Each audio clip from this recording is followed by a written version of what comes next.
आपण लोहशिंगव गाव, तालुका नांदगाव, जिल्हा नाशिक या गावामध्ये आलोय. तर काही सोशल मीडियावरनं माझे रिझल्ट बघून या ठिकाणी करण दराडे सर यांनी आपले सनेज ॲग्रोचे काही प्रोडक्ट वापरले होते. त्यांच्या कांद्याला प्रादुर्भाव होता, कांद्याला खूप मोठा व्हायरस होता आणि त्यांनी प्रोडक्ट वापरले आणि आज आपण प्रत्यक्ष त्यांच्या शेतात आलोय आणि सुपर रिझल्ट आलेला आहे. काय आलाय, काय समस्या होत्या, प्रत्यक्ष आपण शेतकऱ्यांना विचारू. नमस्कार सर. नमस्कार. आपलं नाव सांगा. करण शांताराम दराडे, गाव लोहशिंगे, तालुका नांदगाव. बर, नेमकी काय समस्या होती तुमच्या कांद्याला? या कांद्याची परिस्थिती, मागच्या धोक्याच्या परिस्थितीमध्ये पूर्ण कांदे खाली जमिनीवर पडले होते. बर, त्याच्यावर बुरशी, कीटकनाशकचा मोकार प्रादुर्भाव होऊन कांद्याची परिस्थिती एकदम खालवली होती. नांगरणीची वेळ आली होती अक्षरशः. हां, मी ट्रेसमध्ये गेलो, सोशल मीडियावर पाहता सरांचे व्हिडिओ पाहिले. त्याच्यावर सरांना कॉल केला, काही प्रोडक्ट मागवले सरांकडे. ते प्रोडक्टचे मला जबरदस्त रिझल्ट आले. त्याच्यामध्ये काही प्रोडक्ट होते सुपर स्ट्रायकर आणि सनशील्ड, सनबूस्ट, सनमॅजिक आणि स्टिकर, सनस्टिक. आणि जमिनीतून पण काही प्रोडक्ट दिले होते आपण? जमिनीतून बी सॉइल केअर आणि सनगार्ड दिले होते. ओके. 2 दिवस आपण गुळात भिजवलं होतं हो. आणि त्याच्यानंतर जमिनीत सोडलं. काय वाटतं आज रिझल्ट? एकदम खुश आहे. किती दिवसापूर्वी वापरलं तुम्ही?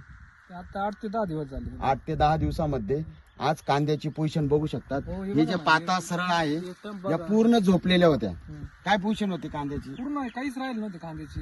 पूर्ण म्हणजे पूर्ण अशी करपा होती त्याच्यावर. बरं, यांच्यासोबत यांच्या बाजूचे शेतकरी आहे, आपण त्यांना विचारू. सर, तुम्ही यांच्या बांधाला तुमच्या मिरचीचा प्लॉट आहे आणि आता तुमच्या प्लॉटला पण आपण व्हायरस बघितला. तुम्ही पण यांचे कांदे बघितले होते. तुम्हाला यांच्या कांद्यामध्ये तुमचं नाव सांगा आणि यांच्या कांद्यात काय बदल झाला? नमस्कार, माझं नाव अक्षय रोहिदास शेंबाडे. आमचा पण इथे शेजारी मिरचीचा प्लॉट आहे. पण एक 8 दिवसामध्ये यांच्या कांद्यात असा बदल झाला, तर मग डायरेक्ट आम्ही त्यांना विचारलं, तर त्यांनी सरांचं नाव सांगितलं.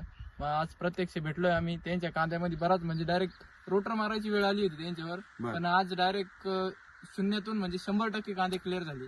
त्याच्यात काही शंकाच नाही. 1 नंबर रिझल्ट भेटलाय.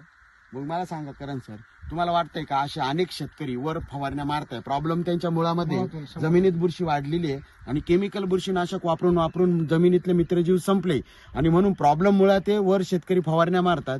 पण आज आपण पूर्णपणे जीवाणूवर काम करतोय, मायक्रो ऑर्गॅनिझमवर काम करतोय. आणि मित्रांनो, केमिकल बुरशीनाशक वापरून वापरून जमिनीचा पोत खराब झालाय. तर एकदा ट्राय करा. जर आपल्याकडे कांदा, मिरची, कोणतेही पीक असेल, कोणते, आपण मातीवर काम करतोय, एकदा तुम्ही ट्राय करा. वाटलंच तर करण सरांच्या शेतात येऊन बघू शकतात. जबरदस्त रिझल्ट आहे. आज जिकडे तिकडे हिरवगार दिसतंय, तर ही पोझिशन नव्हती. तर जर खरंच आपल्याला माती वाचली तर शेतकरी वाचणार आहे आणि म्हणून आपण मातीवर काम करतोय. तर 100% एकदा आपल्या छोट्या मोठ्या होऊ शकतात. अर्धा एकर, 1 एकरला ट्राय करा, मातीवर प्रयोग करा